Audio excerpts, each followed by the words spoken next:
अनि सर्वप्रथम परमेश्वरलाई धन्यवाद है, परमेश्वरलाई धेरै धेरै धन्यवाद दिन्छु। म पनि कस्तो एकदम नराम्रो अवस्थामा थिएँ है परमेश्वरलाई पाउनुभन्दा पहिला। अनि म परमेश्वरलाई पाएपछि पनि मेरो अवस्था त्यस्तै थियो, धेरै सङ्घर्ष थियो मेरो जीवनमा। म सुरुमा बाइबल पढ्न मलाई प्रार्थना गर्न आउने थिएन है। म चर्च भर्खरै गएको थिएँ। अनि परमेश्वरले मलाई चर्चमा जानलाई एकजना दिदी जुटाइदिनु भयो, उहाँसँग म चर्चमा जान्थेँ। चर्चमा गएर आउँथेँ, मलाई बाइबल पढ्ने प्रार्थना गर्न थाहा थिएन। अनि म बाइबल लिएर कोठामा यसरी बस्थेँ, तर परमेश्वरले मलाई आज भोलि भन्दा अनि 1 महिना नै नबित्ने समयमा नै मलाई परमेश्वरले पुरा प्रार्थना गर्न सिकाउनु भयो सधैँ। अनि प्रार्थना गर्न थालेँ। अनि प्रार्थना गर्न थालेपछि अनि परमेश्वर मसँग दिन प्रतिदिन बोल्न थाल्नुभयो। बिस्तारै बोल्न थाल्नुभयो। मैले प्रभु पवित्र आत्मा भनेर सुनेको छु। अनि मलाई पवित्र आत्माको त शक्ति दिनुहोस्। मैले यत्रो म कोही पनि छैन मेरो परिवारमा विश्वासी, मैले यिनीहरू सबैलाई जित्नुपर्छ अनि परमेश्वरको राज्यको मैले काम गर्नुपर्छ भनेर उहाँसँग माग्थेँ। मैले कति समयसम्म मागेको थिएँ। अनि एक दिन अचानकमा चर्चमा सङ्गति भइरहेको समय, बिच समयमा भजन कोरस गाइरहेको समयमा मलाई पवित्र आत्मा दिनुभयो, चलाउनु भयो। अनि त्यो दिनबाट प्रत्येक दिन गनेर मैले आशिष मेरो जीवनमा गन्न नसक्ने गरी आशिष परमेश्वरले मलाई दिनुभएको छ है। धेरै धेरै परमेश्वरलाई धन्यवाद। अनि इजरायलमा आएर पनि अनि डेलोबी चर्चमा जान्थेँ। अनि मलाई त्यति राम्रो सबैलाई चिनेको थिएन, थाहा थिएन। अनि 1-2जना साथीहरूलाई चिन्थेँ, चर्च जान्थेँ, फर्किन्थेँ। अनि कति उसै लाग्थेन, नजिक भएको एकदम क्लोज भएको नै लाग्थेन। अनि सङ्गति जस्तै लाग्थेन मलाई।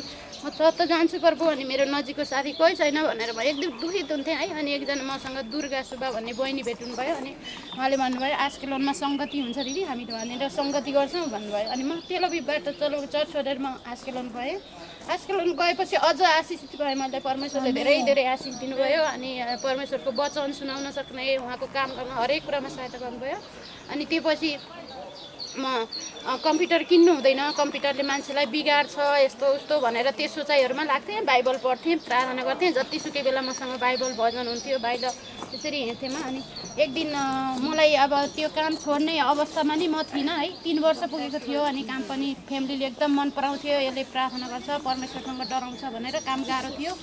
अनि म 3 वर्षसँग बसिरहेको थिएँ। अनि त्यो काम मेरो लागि परमेश्वरको नजरमा त्यो ठिक थिएन कि त्यो हजुरआमाले रक्सी खाएर मलाई दुःख दिन्थ्यो। अनि म रक्सीको त्यो तिनीहरू पुरा मेरो परिवारमा थियो, त्योबाट छुटकारा पाउनलाई म निस्केर यहाँ आएको थिएँ। अनि फेरि यहाँनिर नै त्यो रक्सीमा जब त्यो हजुरआमाले रक्सी माग्थ्यो अनि मैले रक्सी दिँदा मैले मेरो फ्यामिली, मेरो परिवार सम्झिन्थेँ। अनि म त्यो रक्सीबाट छुटकारा पाउन यहाँनिर आएको प्रभु। अनि यो रक्सी समाउँदै फेरि त्यसलाई दिनुपर्छ, म त यो खान नि चाहन्न, दिन नि चाहन्न भनेर प्रार्थना गर्थेँ। प्रार्थना परमेश्वरले सुन्नुभयो। अनि 3 वर्ष ठिक भएको थियो त्यो घरमा। अनि मलाई त्यो घरमा बस्नै मन लागेन। अनि मैले त्यो घरबाट निस्कने न्यु पनि केही थिएन, मलाई एकदम मन पराउँथ्यो फ्यामिलीले। अनि मैले भने तिमीहरू धेरैजना छ अनि तिमीहरूको आमाले रक्सी खाएर हल्ला गर्छ, यो मलाई मन पर्दैन। म यो रक्सीबाट नै छुटकारा पाउन आएको, म तिमीहरूसँग झुटो नि बोल्दिनँ। तिमीहरू पनि परमेश्वरको पवित्र जाति हो, म पनि परमेश्वरमा विश्वास गर्ने मान्छे हो। म यो घरबाट निस्केर जान्छु भन्दा उनीहरूले आमाको रक्सीलाई छोडायो, सबै कुरा छोडायो। अनि त्यो हजुरआमा म जान्छ भनेर बिरामी भएर 1 हप्तासम्म सुत्यो। अनि त्यो सुतेको अवस्थामा मैले प्रार्थना गरेको थिएँ, प्रभु यसलाई अब यस्तो दुखित अवस्थामा छोडेर म जाँदा मलाई लाभ हुने छैन होला भनेर सोचेको थिएँ। होइन प्रभुले तँलाई असल काम दिन्छु भनेर मलाई देखाइरहनु भएको थियो है। अनि मलाई थाहा नै थिएन कस्तो काम, कहाँ के भनेर थाहा थिएन एक्कासी। अनि मैले उनीहरूलाई भने, अनि मैले मेरो साथीले काम देखाउन बोलाएको छ मलाई, अनि त्यहाँनिर तितुल लगाउनु नि पर्दैन, हजुरआमा हिँड्छ, अनि उसले रक्सी पनि खाँदैन, त्यही हो मलाई चाहिएको। अनि उसको 2टा मात्रै बच्चा रहेछ, त्यस्तो शान्ति रहेछ, त्यहाँनिर म जान्छु भनेर भने है।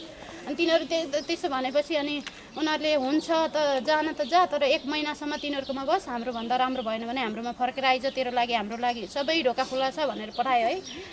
म गएँ, मैले जस्तो तिनीहरूलाई भनेको थिएँ त्यस्तै मलाई एउटा साथीले बोलायो, त्यस्तै काम परमेश्वरले दिनुभयो। अनि त्यो काम एकदम राम्रो छ। अनि परमेश्वरलाई धन्यवाद। अनि त्यो पछि अनि त्यहाँनिर आएको थिएँ, त्यहाँ एउटा बहिनी रहेछ, अनि उसले नेट चलाउँदो रहेछ। अनि त्यो बहिनी गयो, नेट त्यतिकै रहेछ। अनि उसले मलाई सोध्यो, हाम्रोमा नेट छ, तँलाई पैसा तिर्नु पर्दैन, त कम्प्युटर किन्न सक्छ भनेर उनीहरूले मलाई भन्यो। अनि मैले मेरो अहिले नै कम्प्युटर किन्ने इच्छा नै छैन भनेको, होइन कम्प्युटरले बिगार्दैन, राम्रै हो भनेर तिनीहरूले भने है। परमेश्वर तिनीहरूबाट बोल्नुभयो।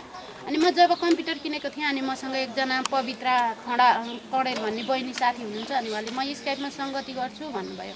अनि ल न त मलाई जोड्नु न स्काइपमा म पनि जान्छु भने अनि म स्काइपमा जोइन हुँदै थिएँ अनि गएँ एक हप्ता जस्तो कस्तो गएको थिएँ अनि मलाई त्यहाँनिर नि सङ्गति मन नपरे जस्तो कस्तो भयो है अनि होइन रहेछ यस्तै रहेछ भनेर अनि म जब सङ्गति सुरु हुन्छ म त्यो स्काइपलाई बन्द गरेर अनि फेसबुक खोलेर बस्थेँ है अनि त्यसरी बस्थेँ अनि परमेश्वरले मलाई त्यहाँ जानुपर्छ खोल्नुपर्छ भनेर देखाउनुहुन्थ्यो तर मेरै जबरजस्तीमा म चलिरहेको थिएँ त्यो मलाई पछाडि हटाउने त्यो अन्धकारको शक्तिको त्यो योजना थियो तर परमेश्वरले मलाई विजय दिनुभयो अनि जब त्यो बहिनीले मलाई जोइन पछि म फेरि फर्केर सङ्गतिमा गएँ एक दिन म सुरुदेखि अन्तिमसम्म सङ्गतिमा बसेको थिएँ अनि एकदम मलाई मन पऱ्यो सङ्गति होइन सङ्गतिमा बस्नुपर्छ म चर्च पनि जान्छु तर यहाँको सङ्गतिमा नि बस्नुपर्छ भन्ने मलाई त्यस्तो लाग्यो अनि त्यो पछि दिन गर्दा गर्दै अनि मैले उहाँलाई भेटेँ अनि अनि उहाँसँग एकदम नजिकको सम्बन्ध भयो दिनै हामी बिहान रातिसँगै प्रार्थना गर्ने भयौँ है अनि त्यो पछि झन् धेरै आशिष पाएँ मैले पवित्र आत्मा अलिकति गुमाएको जस्तो अनुभव भएको थियो अनि अहिले यी दिनहरूमा झन् जागृति भएको अनि